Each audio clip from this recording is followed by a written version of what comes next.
it's a real pleasure, believe me, to be inside here speaking with you now. This is much more comfortable for me than glad handing on the streets. I'm a good glad hander, but the streets is a little much. I asked John how long I should talk, and he said time it to be about the length of an average Wagner opera. And we're not taking an intermission. Times have really changed in this business in the 3 decades or plus that I've been doing this kind of work, and over the last 40 or 50 years in particular. I want to talk about that for a couple of minutes. I want to talk about what I found challenging when I came here and what I find challenging now, both locally and in the business. Talk a little bit about structure, and then into more about what I do and the things we choose and the questions we ask ourselves mainly.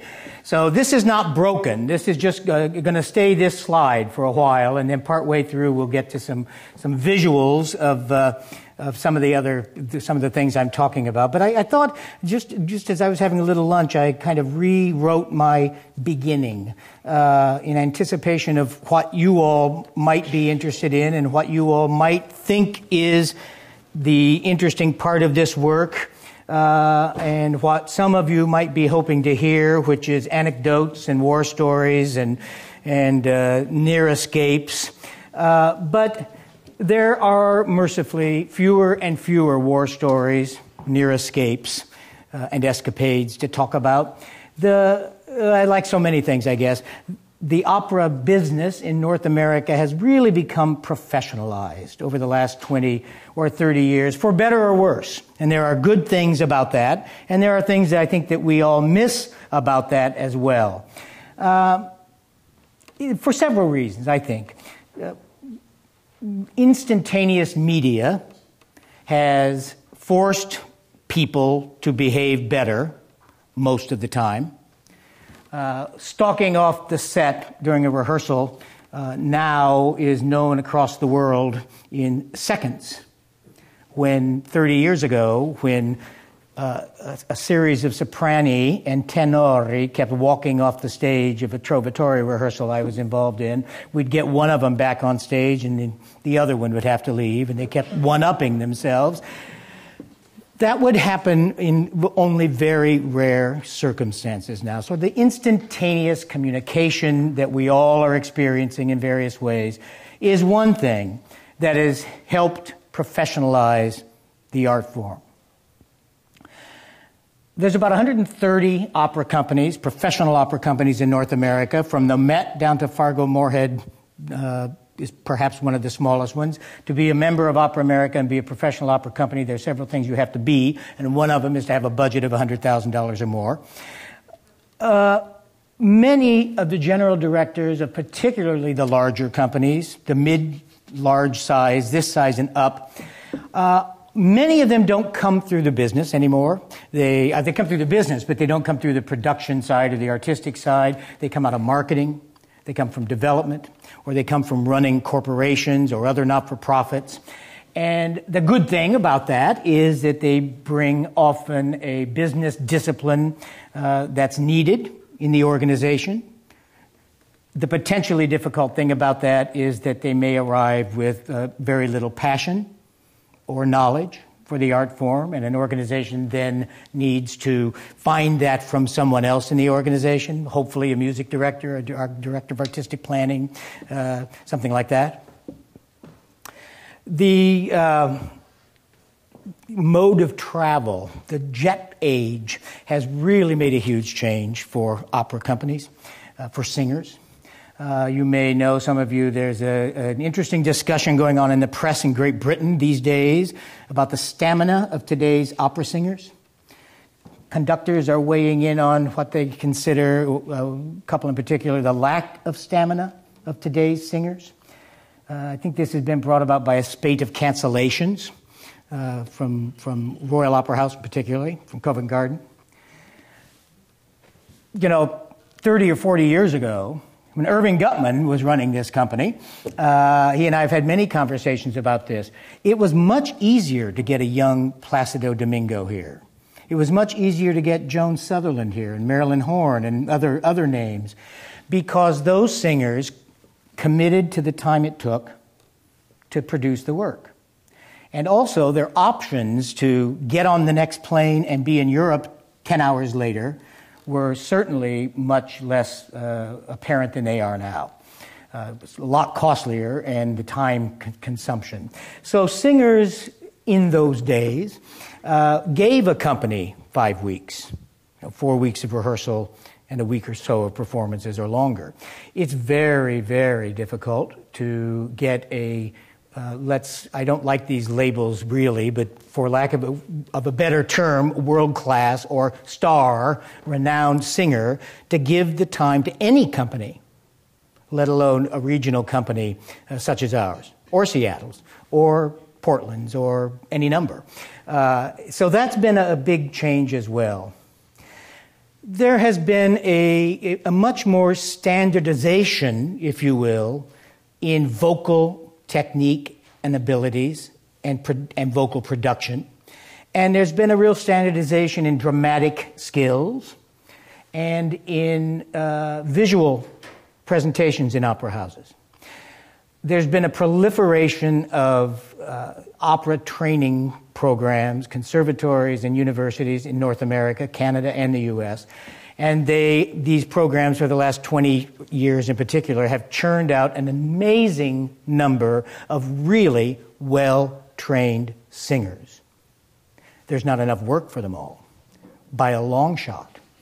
There is not nearly enough work for the number of lyric sopranos that are graduating from conservatories and universities. The good thing is, of course, the standard of vocal and dramatic performance has increased greatly. The disappointment with that is we have pretty much lost the idiosyncratic voice and the idiosyncratic acting style. It's very difficult. I challenge just about all of you, and I challenge myself as well, to hear 3 or 4 good lyric sopranos, well-known, established lyric sopranos, sing the same aria and know who's who. The good thing is the total level of quality is better. The, one might say, disappointing thing is the idiosyncrasy is gone. We know when we're hearing Callas, for better or worse. We know when we're hearing Sutherland. We can most of us can recognize Horne. We can recognize Corelli. That's changed. So those are just a few thoughts that I had over my sushi a block away to kind of set the macro, because my note says set the scene macro. That's the macro. It's a different business than it was. There are lots of things that are really wonderful about it today. I mean, I love what I do, and I love the proliferation of opera companies. When Opera America, our umbrella organization for North America, was founded in the 70s, there were 9 opera companies around the table. And now there's 130 some. That's wonderful. But with that growth and maturation and professionalism comes a loss of, if you will, when it comes to speech making, of, oh yes, I remember the time she stormed off and we never saw her again. Or yes, I remember the time when the scenery fell down. Or yet, people are always asking me, what's your favorite worst opera story? I don't have any. When I came here in 2000, I have some, but I'm not sharing them. Let's put it that way. When I came here in 2000, the company's budget was $5.4 million. Our budget today is approximately $10 million. Our endowment in 2000 was $3 million. Today, it's $11.8 million. The average cost of a production in 2000, for whether it was 4 performances or 6 performances, whatever the show it was, the average per production was $636,000. Today, it's $1,068,000. A 67% increase in production costs. I would prefer to say, in increased spending for the art. The average single ticket in 2000 cost $59.60. Last season, you may be surprised to know, the average single ticket price purchased ticket was $79, a 32% increase. I had not really looked at those figures in a while, and certainly not beside each other, and I was really very pleased to realize that our ticket prices in single tickets increased only half as much a percentage as the money we're spending on the productions. Today, our highest priced single ticket is $190, and that's before demand-based pricing. Are you all familiar with demand-based pricing? It's kind of think of the airlines, okay? We were one of the first in town to do it. Now everyone's doing it. We were one of the early opera companies to do it, but certainly not the first few. It is just what it sounds like. If you're not a season ticket holder, and if you want to buy a ticket to Carmen, and you want to see it on opening night, and you want to sit in the center section of the orchestra, you'll no way, and you've waited till 2 weeks before opening night, no way you'll get it for $190. Because now what happens is our computer system tells us about the demand of a ticket, of a section, and raises the price accordingly. So you might get it for $195, and if you decide to think about it over the weekend and call or go online on Monday, it might be $205, it might be $210, it might be $215. And of course, that's why we never want to ask the person beside us on the airlines what they paid for their seat, right? Because they probably got it for $400 less than I did. So demand-based pricing, not including demand-based pricing. And by the way, that takes effect almost always in just those few highest price sections of the most popular operas. There was no demand-based pricing kicked in for La Clemenza di Tito, I can tell you that. Our top single ticket is $190. And I wondered how that compared to some West Coast and one Canadian neighbor. Seattle's is $205. San Francisco's is $340. Canadian Opera Company's was $334. San Diego's was $260. Portland's was $154. I didn't check Calgary or POV, but I know we're higher than they are. Now, this is what I got off their website. So if you call their marketing director and he gives you a different figure on those numbers, there's my disclaimer. But I went to their website, and their advertised highest single ticket price were those. So I feel pretty good about where we fit into that. We still have $29 tickets and other discount tickets. They're harder and harder to come by. And that's one of our challenges we'll talk about later. In 99, 2000, when I first came here, I had a few biggest challenges. One foremost top priority was to reinvigorate the company and build confidence and cohesion and increase the morale at all levels of the organization after a few difficult years of internecine warfare, I will describe it as. The company had gone through some very difficult years in the end of the 90s, a lot of it personality-driven, and there was a lot of work to be done. And it was in the press, and the challenges were in the press, and it was a very difficult time for the organization. Lots of the organization was split right down the middle, orchestra, board, staff, on choosing allegiances. So that was number one.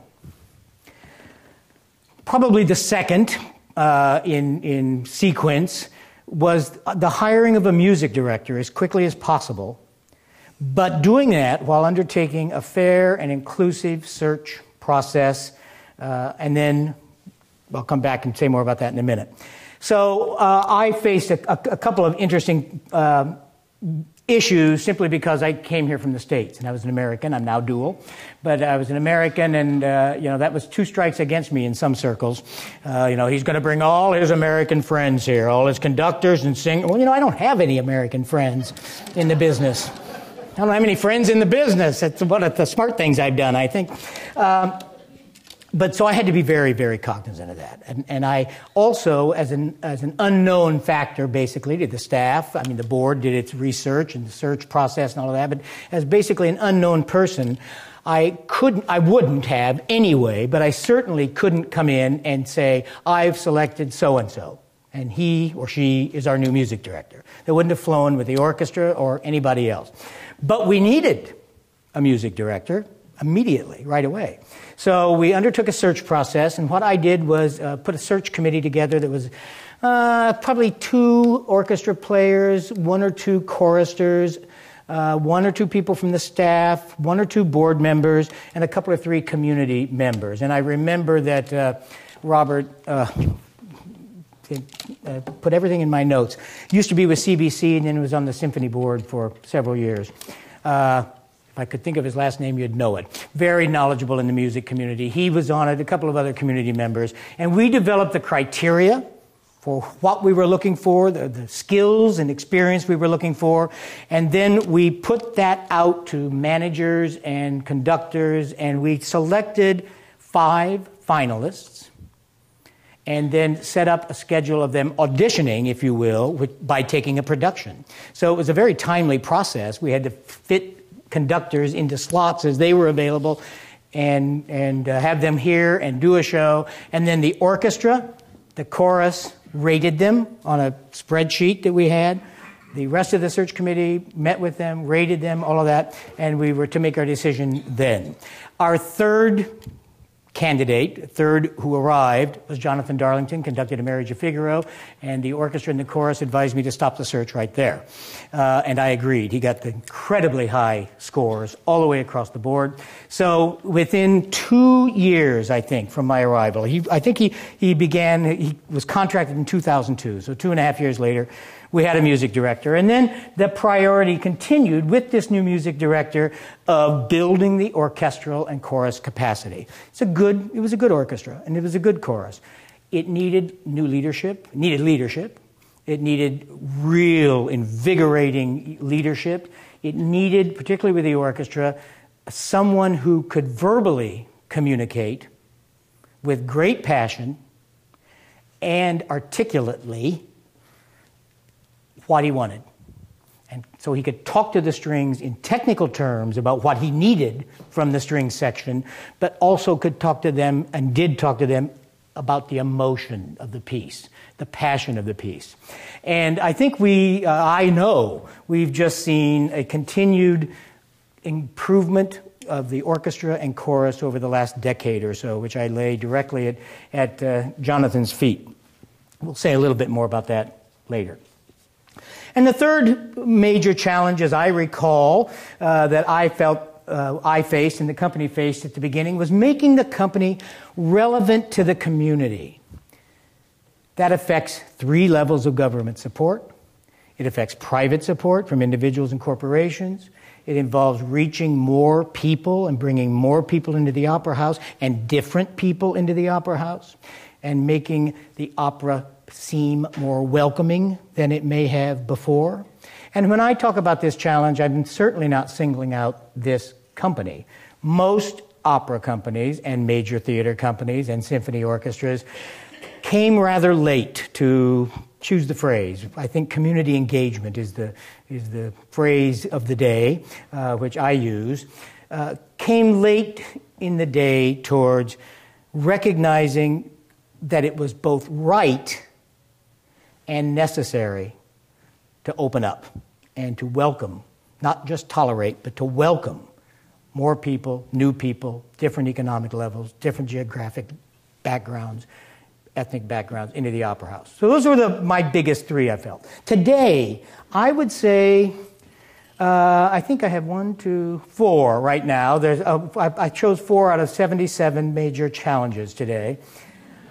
One is redefining opera to attract a broader base of support. That's an ongoing thing, and it's more important than it was 13 years ago, more critical than it was 13 years ago. Tickets, contributions, public funding, while continuing to be an organization that's based in Western European art form. We are what we are. The challenge is, how are we that, and how are we more than that, without losing the first that? As a result of our recent strategic planning process, we have a new mission statement, which is to be the destination. There's a couple of key words in here, and you may want to come back on me during question time with these. To be the destination performing arts organization that entertains, stimulates, and enriches British Columbians, driven by programming that redefines opera and revolutionizes its accessibility and community value. 70% of North American opera companies are in deficit, all budget sizes, from huge debt to a little bit of debt. We joined them 2 years ago, and I'll talk about our financially difficult season a couple of years ago. 70% of opera companies are in deficit, not because they can't manage themselves well, and almost never because of an expense problem, but because of slowly, continuously rising costs of a couple, 3% a year, whatever that might be, and the difficulty for various reasons of generating sufficient contributed and earned revenue. As an individual organization and as a field, we got to find answers to several vexing questions that have to do with this, including the democratization of the art. Audiences are demanding to be less passive. Or how about that? That's a funny way of putting the sentence. Audiences want to be less passive. They want a role. They want their voice heard. They don't want as much anymore to be told you will be downtown Vancouver, parked in the theater at 7:30, no beverage, or you can't get in. Somebody might want to see Tosca at home. Somebody might want to see it in November instead of October. Somebody might want to see it in the afternoon. We'll talk about the Met broadcasts. The democratization of the art form, the involvement, the immediate feedback, the delivery systems, how those have changed. Just think about just the last few years. Internet, HD broadcast, live streaming. You can hardly buy a CD in a town anymore, but all the ways that people can have art delivered to them when they want it at a cost they feel that they can afford. The changing demographics in all of our communities, ethnic, age, geography, suburban sprawl, the lack of arts education, which is over a generation now, and in some places in the States, 2 generations. There are parents who don't know what their kids aren't getting because they didn't get it either. The enormous gap in arts education, basic arts education. Forget about learning about Verdi. Art teachers are the first to go. Global economic factors. None of us in my business have recovered from 2008, 2009. Some donations, mostly our donations from individuals, have rebounded. Mostly, not all the way. Mostly our ticket sales are rebounding. Our public funding is not. We all are faced in our personal lives and our businesses with the lingering, continual economic factors facing us. The change in taste in music theater. And I don't mean musicals by that, but for a long time we used the term music theater, opera, operetta, good musicals, Sweeney Todd, whatever. Changing tastes in music theater and swinging tastes. And opera companies that are now doing things that opera companies didn't used to do. We'll talk about that later too.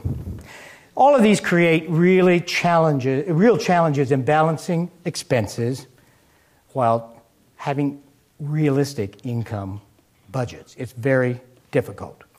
The role of public funding, and especially provincial funding, and especially in this province, is very problematic. In 2000, tri-level government support equaled 49% of our main stage expense. Today, 38%. It's dropped 11%.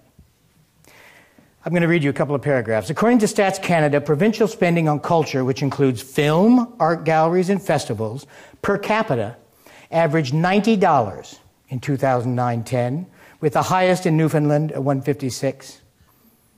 The only two provinces below the national average were Ontario at $63 and British Columbia at $54. And of course, we remember that Ontario, Toronto, has a much larger corporate, this is not the quote, this is my editorial, has the corporate base much larger than ours that can help make up that gap.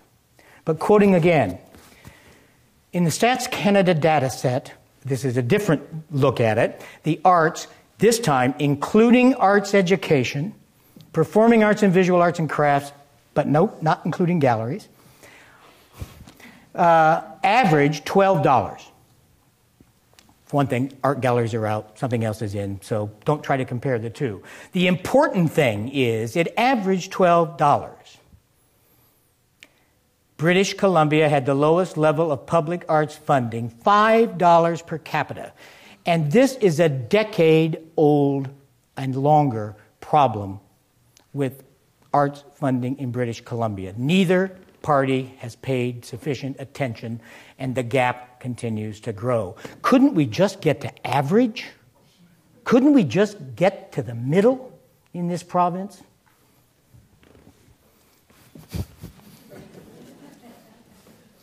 Now, what do I do besides rant and rave about provincial funding, which I do on a regular basis to anyone who will hear me?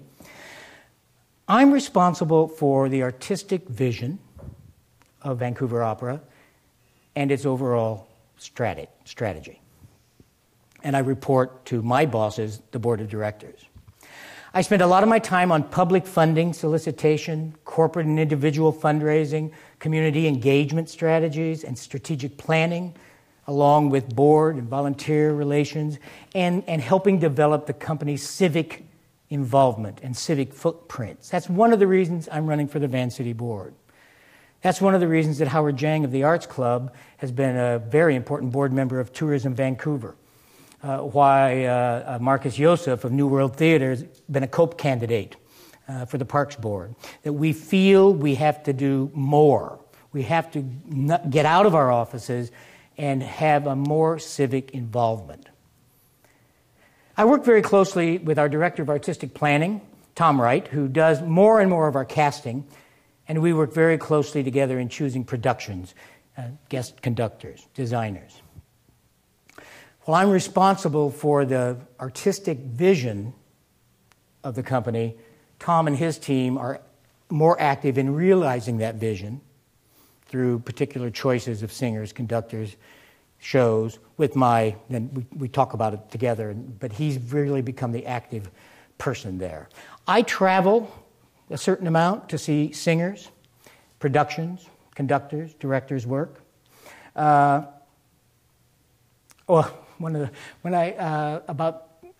been here 4 or 5 years, I guess, and I went over to, not for the first time, I went over to POV in Victoria to see a production, a matinee performance. I forget what it was. It was a lovely afternoon. And I thought, you think to yourself, well, I'm the general director of the opera, and I'm traveling, and I'm seeing this other opera company, and, it's a pretty good life I have. Things are good. I was standing out by the curb on the sidewalk, waiting in the sun before the performance, and the car pulled up, and the guy got out, and he came around, and he tossed me the keys.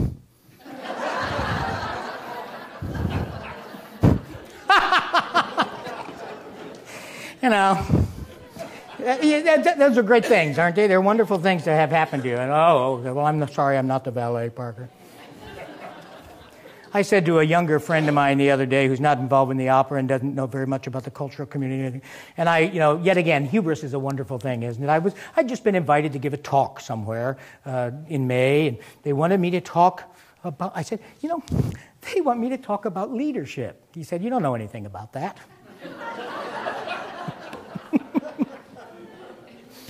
It's great. It's great. I spend a lot of time managing our constituencies and helping the rest of the team manage constituencies. We have a lot of constituents to think about. Season subscribers, single ticket, casual ticket buyers, individual donors, corporate donors, potential audiences, especially young potential audiences. All 3 levels of the government, the board of directors, schools and teachers, guild, volunteers. And guess what? They all don't want the same thing. Not by a long shot. One example, provincial and federal government funds for opera and performing arts is more and more targeted toward new work. New work. I like new work. I believe in its importance. It's taking on, however, a huger and huger part of the expectations of the Canada Council and the British Columbia Arts Council. But that extra $50,000 or $100,000 that they gave us for a particular production doesn't come close to closing the gap in, unfortunately, unsold single tickets and subscriptions because some audience members are afraid to try something new. That's just one example of a huge conflict involved in constituent management. Now, we get $1.2 million from combined BC Arts Council, Canada Council. So we can't sneeze at it. I mean, it's steady as long as we're doing what they want us to a point be doing. So constituent management is a very important thing.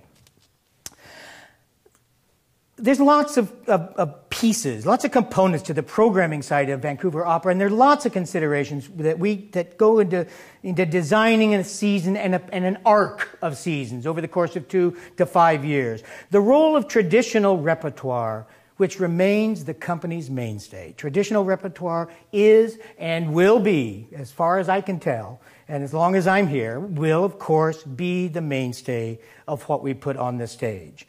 Reimagining traditional repertoire is also very important. How do we do this opera again? How do we do the 5th Barber of Seville in 27 years and not look like the first 4? Well, we did it this year. This is not the Barber of Seville. Do I need to tell you that? We did it this year by imagining it in a 1940s Seville film lot. And I think it worked really well. This is Faust from several years ago. How do we reimagine traditional repertoire for long-term attendees and new people and perhaps young people who want to see something different? I think this was one of our more... I'm very proud of the Magic Flute, which I just passed, but I think this is one of our most successful relooks at a traditional work. This is Jun Kaneko's Madama Butterfly from a couple of 3 years ago. How we can all gain something by looking at it a different way. By the way, that Faust picture, the head in there was Yannick Nézet-Séguin, the conductor, who we haven't been able to get back ever since he got the London Philharmonic and the Rotterdam this and the Philadelphia that, but we're still trying. The role of non-traditional repertoire. So, traditional repertoire, very important, always in our minds. That's why there's a Carmen every 6 years. I know some of you don't like that. Neither do I. I'd never have to ever see another Madame Butterfly and be very, very happy. But Madame Butterfly is a producer's dream. It's the least expensive traditional opera there is. Think of the small chorus, one costume, unit scenery, with the biggest return ever. It's the only opera that can make any money. So we do it every 6 years. And you might complain a little, some of you. I might complain a little. Fill the house. Fill the house. Fill the house. Of course, there's other traditional repertoire. Lucia, Romeo and Juliet. It's not all blockbuster, but that's there.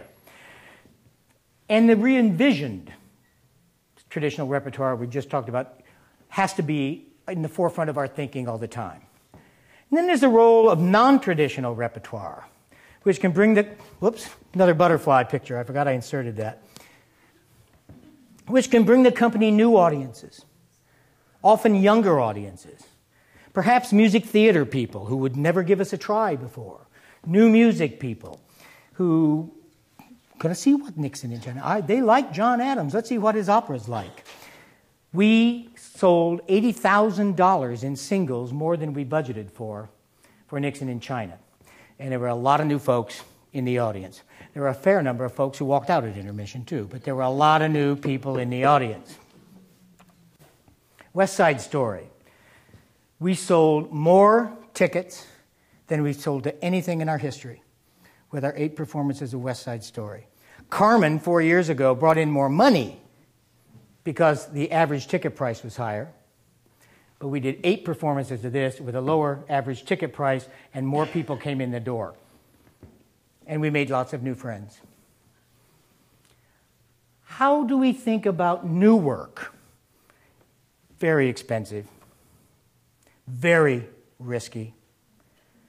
The risk is in the artistic success of the piece to begin. Will it be successful? Have we put the right team together? Are Estacio and Morel past it? Is the third time not going to be a charm? Is it going to be a disaster? Well, of course, it was not. It was the best work they've done.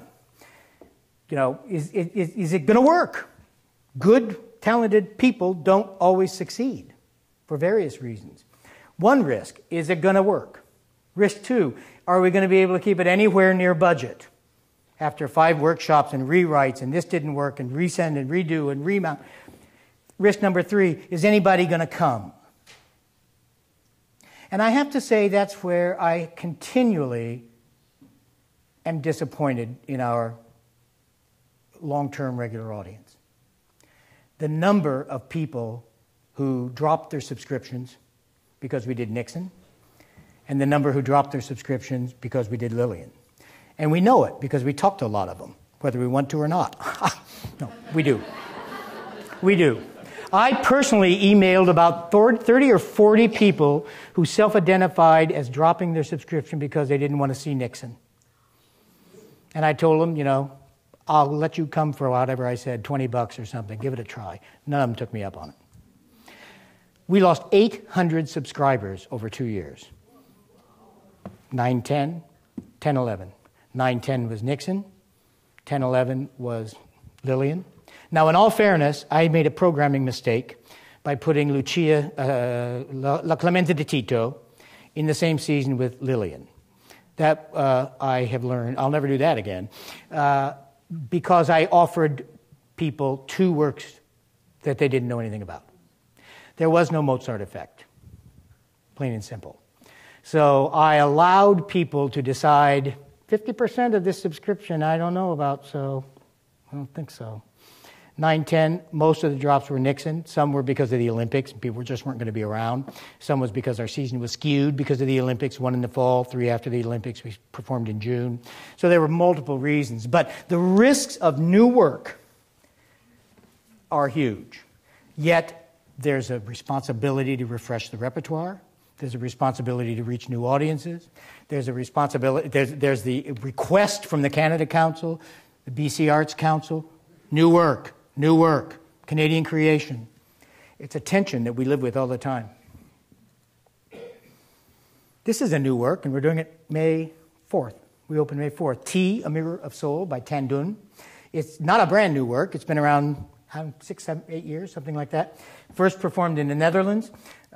This is its Canadian premiere and its 3rd North American production. Santa Fe Opera. We bought this production from Santa Fe Opera. We rented it to Philadelphia Opera, and now we're doing it.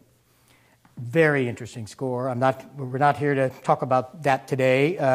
I think you'll find it fascinating. A blend of Western and Eastern music. He's a very sophisticated, successful composer. He uses Western orchestra mostly, orchestral instruments, but he also incorporates stone, water, paper.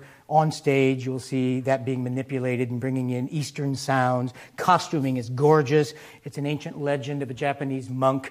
Well, I won't, it's an opera. I won't try to tell you how. But he goes to the tea master in China to learn about wisdom. It's a fascinating story. Is it risky? Absolutely. Absolutely. This is a young people's work, and we'll come back to that in a minute. But this is a new work, too. And we've had some success, we've had a lot of success, and less risk in commissioning composers to write new operas for young people. Because they're only 45 minutes long, for one thing, and they only have 4 singers and a piano.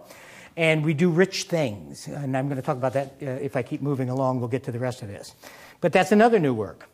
We're looking at some other things down the road in the next couple of 3 years to bring in that are new or almost new. So I told you, we lost 800 subscribers in 2 years, mainly because of Lillian and Nixon in China, a little bit because of Clemenza. How do we refresh the repertoire, attract new audiences, satisfy the desires of major public funders without losing a large share of our traditional opera audience? I don't know. And that's one of the challenges. I don't know. I stood up at the Opera America conference. I followed the keynote speaker 2 years ago in Boston.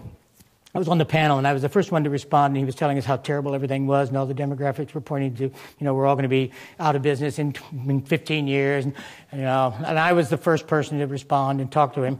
And I stood up, and I looked at my 400 best friend colleagues, and I said, for the first time in over 30 years, I don't know. I don't have an answer. And I was sort of a folk hero of the conference. I mean, people kept coming up to me over the next 4 days saying, thank you. Thank you for saying out loud what I'm thinking. I don't know what the answer is. I don't know what the answer is. Marsha Liederman did an interview with me that was in the Globe and Mail about 3 weeks ago, a month ago, and I told that story, and she printed that story. And I almost never look at the comments online in the Globe and Mail for good reason. But there were a couple of comments that said, I wonder what people thought of my article. And the first comment was, well, if he doesn't know, why is the company spending money sending him to Boston to be in a conference if he doesn't know anything? What a waste of money. Hire somebody who knows something. I'm back to not reading the comments in the Globe and Mail. Jonathan Darlington, I already talked about him a little bit. I want to say a little more. What he's done with the orchestra and the chorus is stunning. There are only 2 professional opera orchestras in the country, Canadian Opera Company and ours. The other opera companies depend on their local symphonies. So they have much less opportunity to mold their band, because it's not their band, and it's not the same people. I'm sure if the VSO was our pit band, we would get the players they don't want to use. I mean, I would. I'd do the same thing. That's what happened to me in Charlotte. That's what happens all over North America. If you use the Calgary Philharmonic, they're going to do, let's say, a Mozart concert, and then everybody they don't need, you get. Or, worse, they're going to do a Mahler concert and send you the 23 people that can't play Mahler. So, having, and then they always change. So having your own orchestra, critically important. We've invested time, therefore money, in improving the orchestra over the last decade, and I think I know people are hearing it. They're telling me that they're hearing the difference. And not just the orchestra and chorus under wonderful Les Dalla's leadership, but really Jonathan has attracted an incredibly strong music staff. Les Dalla, Kinza Terrell, and others that are just vital to our success. One of the things that we did to build orchestra capacity was the Strauss cycle. Rosenkavalier, Electra, Ariadne, Salome, along with work like Dialogues of the Carmelites, Pelléas and Melisande. We knew some of those weren't going to be big box office, but they are pieces that a music director can dig into with the band, and they can learn from and learn lots of stuff. Why not stars? First, more Faust. There's a change in expectations of physical productions, right? Rock and roll shows, mega shows, television, movies, whatever. Canvas and wood, don't do it no more. Projections, more and more. This is that same Faust, wonderful production by Nick Muni. Projections, more and more important. When San Francisco rented this production from us, which is one of the proudest things of my tenure here, was to have the second largest opera company in North America rent our Nixon in China. They spent another $75,000 upgrading the video and the projections, which now we can use when we rent it to somebody else. Stunning. The plane is sharper definition. There's just some stunning video improvements. Audiences are expecting more and more things that look like this, that have that kind of treatment to them. You can't put on concert opera anymore and say it's not concert opera. I think our success with this First Nations magic flute and these costumes say a lot about that as well. So stars. To hire a star or not to hire a star? Don't, is my mantra. First of all, and I won't say this to their face, I don't think, but they don't pay the freight. They don't pay the freight. If an audience knows who Netrebko is, they're already coming. If they don't know who she is, no amount of advertising saying Netrebko is going to get them to come. It's just a fact. You know, the margin might be like this. You might gain some prestige. You might get some eyebrows raised that you've got so-and-so here to do something like that. But they don't pay the freight. As I said earlier, you don't get them for the period of time you want them. They come with all sorts of baggage, like me. Yeah, I'll come, but it needs to be directed by so-and-so, and I'll be there the day before Piano Tech. Oh, no, yeah, and then I got to fly back to Chicago and do a concert, and then I'll get back. Poor Deborah Voigt. I went to see her do Valkyrie or something in Chicago about 3 or 4 years ago. Well, actually, right before the Rosenkavalier, I guess.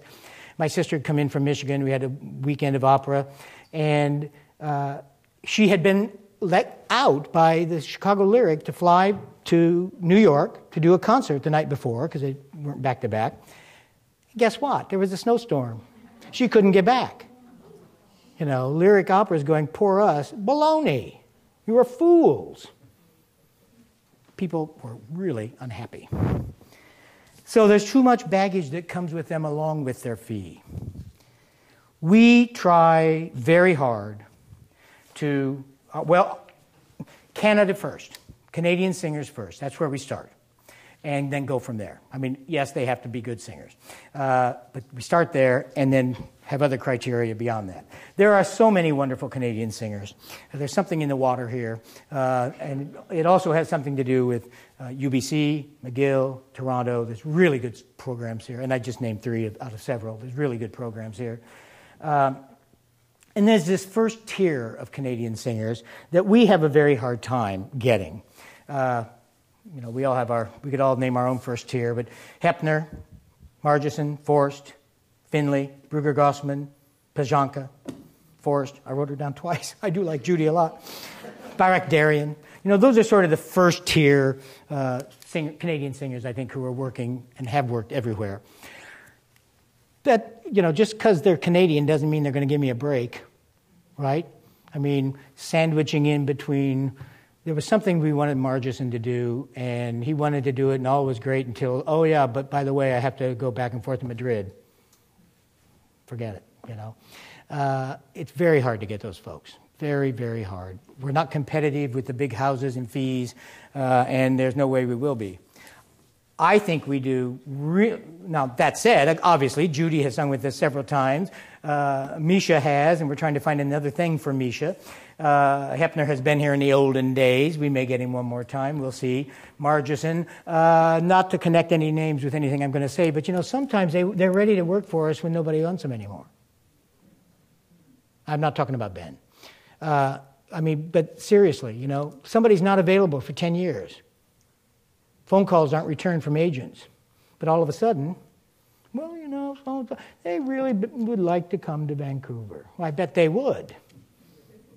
So this is not, these wonderful regional houses of ours are not places for people on the way down.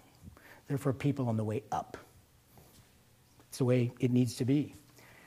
We love and use a lot singers like Brett Polagato, John Tessier, Sally Dibble, Daniel Okulich, Aaron Wall, Philip N., Josh Hopkins, Simone Osborne. There's all these wonderful, not famous, I'd never call them second tier because they're marvelous, marvelous singers who we use as much as we can. Then now we're still in all these questions, right? Do we use stars? Do we reinvent traditional work? Do we do new work? Do we do this? Do we do that? Then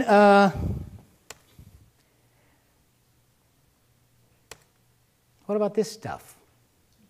Showboat. Lyric Opera of Chicago, one of the great opera houses of the continent. Showboat, this year, it's doing Oklahoma. Showboat's being done by San Francisco, by Houston. West Side Story. We did it.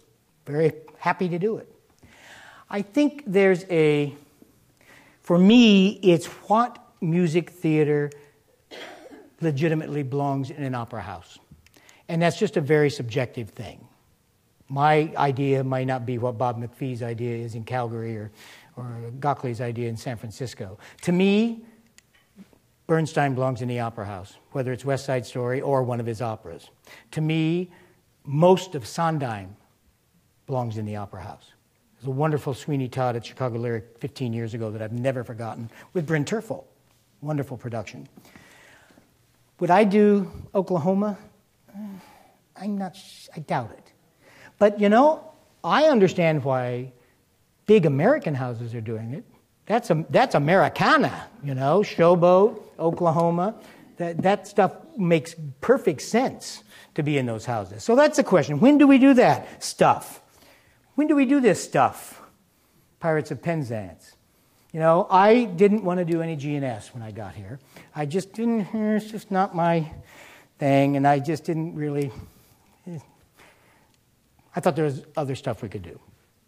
But management team, we took a really good hard look at programming this year, whenever we did that, 2 years ago, and we decided we would do this because there is an audience for G&S here. It's risky because you risk alienating, for lack of a better word, all the people who think, G&S, that's my grandmother's stuff, I'm not going to go see that. What we did want to do with it was legitimize it musically. Judy Forst, Jonathan Darlington. To me, that was the opera company saying something about the work, about the value of G&S, whether you personally like it or not. If we value it enough to put our music director on the podium and to have one of the best mezzo-sopranos in the world sing it, it's okay. I want to just leave as little time as I possibly can for questions.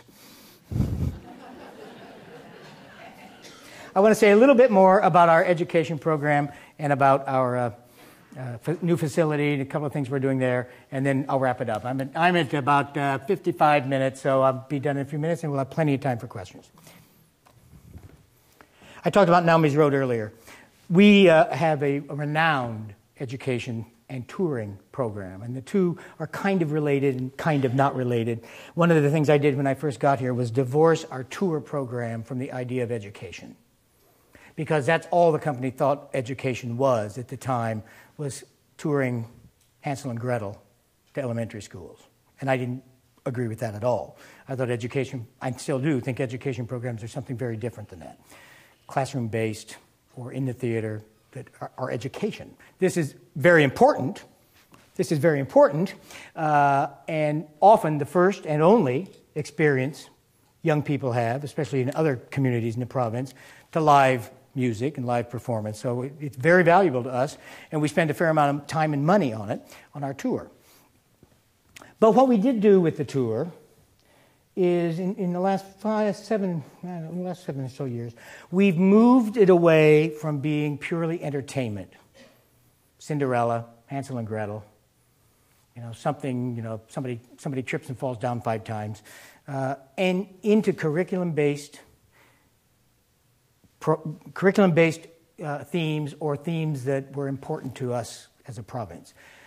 Naomi's Road is one of those pieces. When I first got here, one of the first books I bought, I think, was Canada Reads. That's not quite right.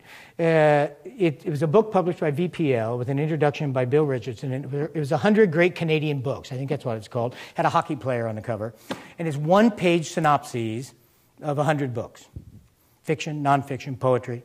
And one of them was Naomi's Road and Aubuisson. And I was intrigued, and I thought this would make a great opera. So I put this over here on the side for a while. And then about 2003, we took a look at it. I think it was around then. And we decided to commission a new opera for young people based on Naomi's Road, a local composer, Ramona Lungen, a dramatist, librettist from Manitoba, Ann Hodges. Leslie Ueda was a music director. We performed it about 120 times the first year in schools all across the province. We went to Bainbridge Island and performed it for a Japanese community commemoration of their removal from their homes, and 2 weeks at the War Museum in Ottawa.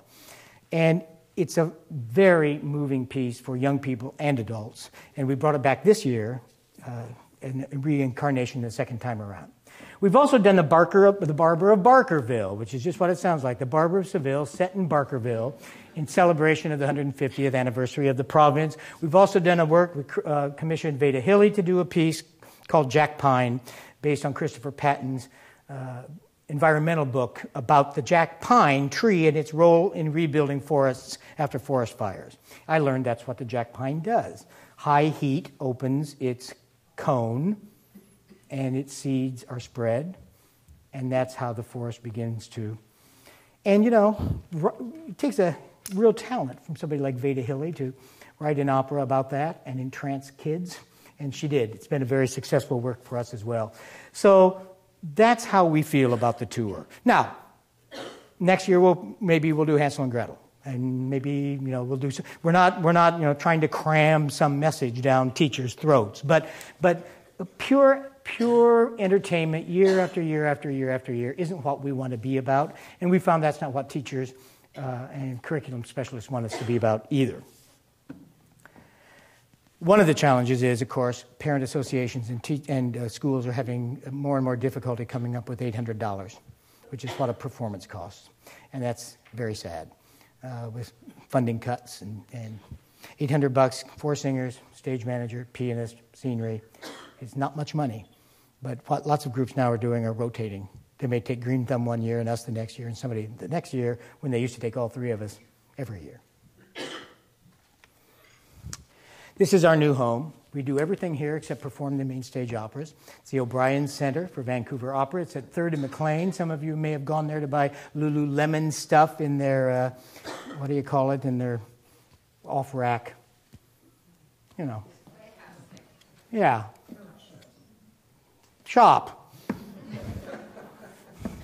I never went there to buy clothes there, so I don't know what they called it. That was their original corporate headquarters and first factory. We had our ear to the ground for a long time, looking for some place that we could bring everything together. 3rd and Maclean, very close to Clark and First.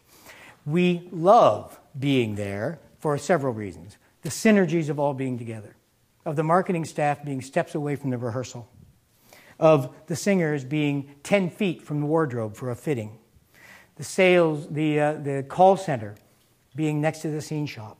All of us working in the same place, the synergies and energies that have created are incredible. 1. 2, we're saving over $200,000 a year in the consolidation from 5 different rental spaces. And 3, it's great to be in a neighborhood. It's great to be at a place where we can both showcase and lab our community engagement work. There's an elementary school a block and a half away, Grandview Elementary, 60% urban Aboriginal population, 30% special needs, no music program. Tragic. Wonderful art happening in that school. First time we went in, I mean, the art, the visual stuff, the drawings, it was amazing. Amazing principal who's since gone on to something else and now there's a new amazing principal. Energy, community gardens, wonderful, wonderful place. Not enough money, no music program. Our guild adopted that school immediately, as the guild does. He adopts a school once a year. Sometimes they're in town, sometimes they're somewhere else. Helps them develop things, buys equipment for them. The goal is, you know, my vision is in a year or so, I want to see all those 3rd and 4th graders walking hand in hand a block and a half and coming down and sitting cross-legged on the floor and watching Jonathan conduct an orchestra rehearsal. Won't that be great? We're very, very excited about being there. Rehearsals, neighborhood people come in. We've had 2 open houses that have attracted more than 250 people each year from the neighborhood. The future. This is Go Ballet students rehearsing in our center. I could go on, but I think that's enough. You know what we're doing next year, I think. Tosca, Albert Herring, Don Giovanni, and Don Carlo, the first Don Carlo in 40 years. Down the road, there will be more traditional. There'll be more re-envisioned traditional. There will be unusual. And God willing, at some point in the next few years, there'll be another big new work, although there's nothing right now on the horizon. We'll continue to work in schools. We'll continue to work in the community. And we'll continue to do the best job we can to bring you the best opera we can. So thank you very much for your attention. And now, happy to take questions. Thanks.